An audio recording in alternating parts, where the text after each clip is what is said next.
So here's 4 things I'd want us to help us learn about ourselves that will help us lead meaningful lives.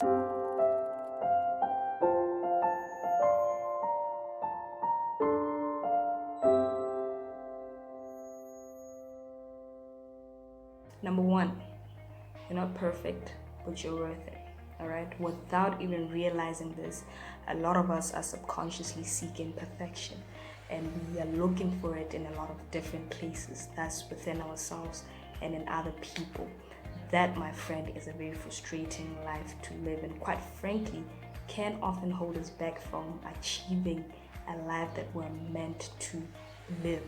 Let me tell you this now: a happy life is not a perfect life. All right, happiness is a state of mind. So allow yourself to make mistakes. Do not wish any season of your life over, because it is in those hard times or difficult times that we're hopefully learning something from them. Number 2, you are in control of your happiness. Okay, life is 10% of the things that are out of our control and 90% of what we're doing about it. Those are called circumstances. Okay, being in a season of desperation and loneliness can often be hard to come out of. We find that it is much easier to cry or snuggle ourselves to bed all day than to actually get up and be productive and decide to turn our lives around, right? But hard as that may be, the results of taking the necessary positive steps,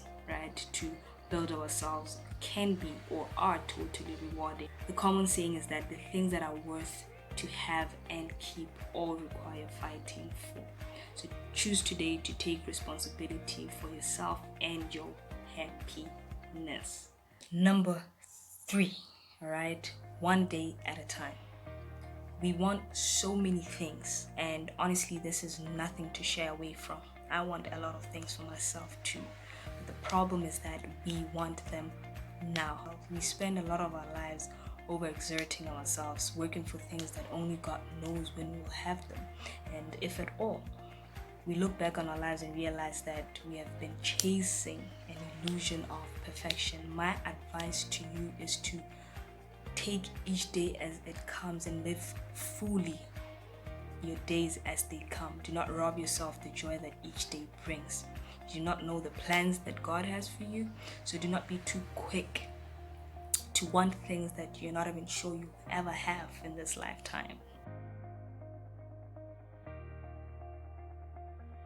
Number 4, do your best and God will see you the rest of the way. Right? Now, there's a statement that I stumbled across a couple of months ago, which reads, if you're running by yourself, it is called race, but when you're running with God, it's called grace. Now, the strangest thing about any type of adventure or anything that we're trying to do by ourselves or by our might is that oftentimes the knot, it ties us out. It weighs us down. And you know why? Because it is never our fight to tackle, all right? It is never our battle to win.